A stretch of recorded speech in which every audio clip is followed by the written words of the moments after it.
Good Tuesday, North Star.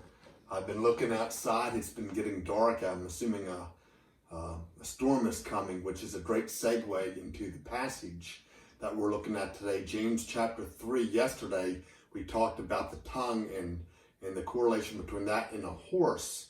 Today, James is going to talk about something that we can all relate to, and that is a ship. He says in James chapter 3, he said in verse 4, he said, "Look at the ships also, though they are so great and driven by strong winds, are still directed by a very small rudder, wherever the inclination of the pilot desires."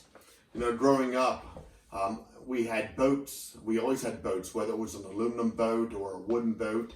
And at one point, we had a speedboat. And the speedboat, that was just a blast. I mean, with the speedboat, we learned to ski and to have fun going fast on the water.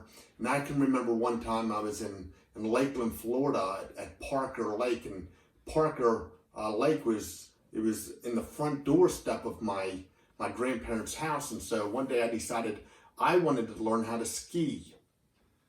And so I told my dad, I said, I want to ski. And he says, okay, that'd be great. And so we got the skis out, and I got my life preserver on, and the boat was in the water, and my dad's like, okay, hop in the water. I said, oh, no, I'm not going to hop in the water. He says, why? I said, well, there's alligators in that water, Dad.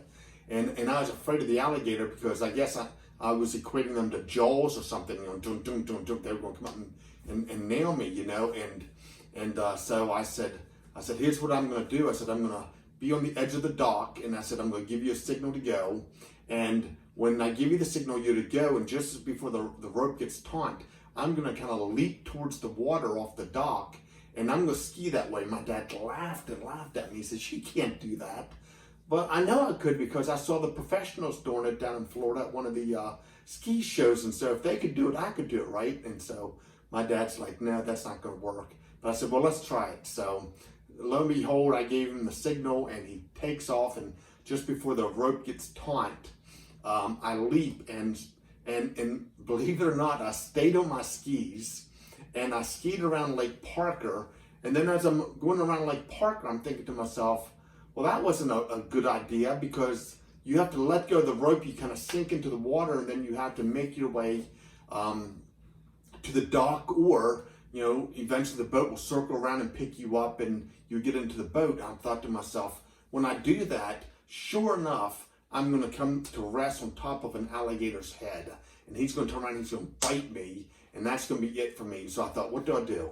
So I told my dad, I had my dad circle around, and he pointed me towards the dock, and with a lunge, I let go of the rope, and I sailed towards the dock. And when I got there, there's these pylons on the end of the dock, and I grabbed one of them, and I slung myself up on the dock, and I did it. I never got wet the first time I ever skied. I tell you that story because the boat was so powerful. I mean, it would come out of the water. It would just be so powerful when that engine hit. It would just take off, and it would pull you, if you were a skier, out of the water. And if you weren't ready, it would literally pull you out and dump you on your face. That's how powerful the boat was. And James is saying, look at the ships. Even though they are so powerful and great, and when the winds are blowing, you know, it's pushing against the boat, they're still directed. They're still directed by a rudder, a small rudder in the water. My dad's boat was directed by a small rudder in the water. And yet my dad, by turning the wheel, he could make the boat go right, he could make the boat go left. Even though it was so powerful, it could literally throw you out of the boat, it was directed by that small rudder. Our lives are directed by a small rudder we call the tongue. And with it, we can either bless people, we can curse people, we can worship God, we can do all those things. Here's my challenge to us. Just like my dad's boat, we have powerful things in our lives. And so I want us to consider today using our tongue, the power of the tongue, to bless others.